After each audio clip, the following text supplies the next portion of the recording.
Rebonjour. Bienvenue à partie 2 de notre discussion avec Annick Bouvrette, directrice générale et directrice artistique de Taralus Danse. Allons-y. La créativité, c'est quelque chose qui est quand même important pour la danse, pour toutes sortes de différentes choses. Puis c'est quelque chose qui t'inspire ces jours-ci de qu'est-ce que je comprends. Peux-tu m'en parler un peu plus? Oui, alors évidemment, on est tous au courant. Quand la pandémie a frappé, ça a été assez dur pour les artistes dans le sens que plusieurs d'entre nous, nos spectacles, nos tournées, nos projets ont été annulés. Et là, il y a quelqu'un qui a passé, qui a comme frappé le casse-tête, qui est tombé en 1000 morceaux par terre. Et depuis ce temps-là, je prends chaque morceau et je tente de rebâtir les projets qui ont été annulés et à venir.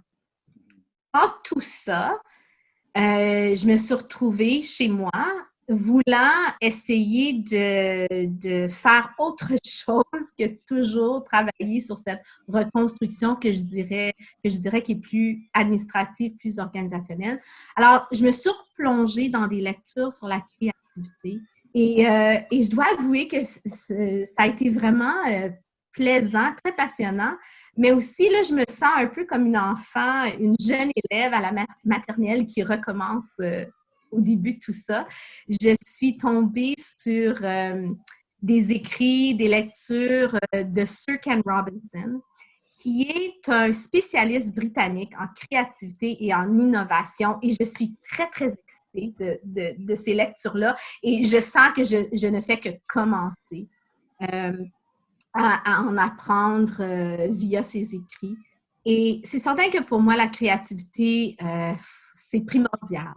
Et des fois, je sens que c'est facile à oublier dans le quotidien, dans les nombreuses tâches que nous avons à faire à chaque jour, les nombreuses responsabilités que nous avons. Mais je crois que chaque être est créatif. Et il faut vraiment juste un encadrement, certains outils, et je pense que chacun en nous, on est capable d'aller vraiment retrouver notre esprit créatif. Les écrits de Sir Ken Robinson sont intéressants aussi parce qu'on parle aussi de la créativité avec les jeunes et la créativité dans les écoles, par exemple. Et je pense que en quelque part, il faut tous être créatifs. Qu'on décide de se lancer dans un champ d'expertise ou un autre, qu'on décide une carrière ou une autre, cette carrière-là va probablement nous demander d'être créatifs. Et, euh, et pour moi, donc, c'est vraiment important de parler de la créativité, de la pensée créative. Dans un processus de création, on n'utilise pas juste notre pensée créative, on utilise aussi notre pensée critique. Ce sont des choses vraiment, vraiment importantes. Et je me questionne de plus en plus à voir comment est-ce qu'on transmet ça à nos jeunes. Nos jeunes, on va vouloir qu'ils soient innovateurs, on va vouloir qu'ils soient créatifs. Quand on pense aux grandes compagnies, aux grandes corporations, on sait qu'ils recherchent des travailleurs créatifs, des travailleurs qui vont avoir des idées innovatrices. Donc, c'est un sujet qui m'habite énormément. Et nous, on fait beaucoup de travail sur le terrain avec les jeunes dans les écoles. Donc, évidemment, c'est pertinent dans mon travail. Ouais. Et je me dis, ouais, là, je pense on est arrivé là, dans une place avec cette pandémie où on a eu à être très créatif. Mm-hmm. On a été demandé de rester à la maison en confinement et on fait quoi là? Donc, je pense que la créativité est vraiment là, au cœur primordial et c'est un sujet qu'il ne faut pas oublier. C'est un sujet à discussion définitivement pour l'avenir. J'ai aussi réfléchi, je te dirais, dans les dernières semaines sur la place des arts dans notre quotidien, le rôle des arts dans notre quotidien. Et je pense qu'il ne faut pas oublier la grande place que les arts prennent dans nos vies ou peuvent prendre dans nos vies. Et les arts, l'art, c'est une forme inclusive. C'est une forme qui rassemble les gens. Je pense que le monde a besoin de ça. L'inclusivité, c'est tous des sujets super actuels, des sujets importants. Et là qu'on est en confinement, je pense que c'est un moment pour vraiment réfléchir au rôle que les arts peuvent avoir dans la société, que les arts doivent avoir dans la société. Ouais. Et j'espère qu'on va pouvoir en ressortir en appréciant la créativité, les arts pour nos jeunes, pour nos aînés, pour tous les niveaux de la société finalement. Ben, ça me fait penser, j'ai deux pensées. Une, c'est la déprogrammation. Je pense que le fait qu'on a eu un petit peu plus de temps à respirer, puis être un peu forcé d'être à la maison, ça l'a justement, ben, j'espère pour certains d'avoir eu la chance de décompresser, puis justement d'explorer un peu de créativité. Puis je le vois, là, mes enfants, ils se trouvent des jeux à faire toutes sortes de choses à partir de rien, puis c'est quand même beau à voir. Puis des fois, c'est ça, c'est bon de enlever la programmation. Puis d'un autre côté, j'ai parlé à des musiciens, puis il y a beaucoup de musiciens qui, justement, là, sont d'habitude d'être en tournée après tournée après tournée, puis là, soudainement, se retrouvent avec beaucoup de temps. Donc, je pense du côté musique, on va retrouver probablement beaucoup de nouvelles musiques qui s'en viennent. Puis, je me demande si vous croyez peut-être que ça va être la même chose là, du côté art, mais aussi côté danse.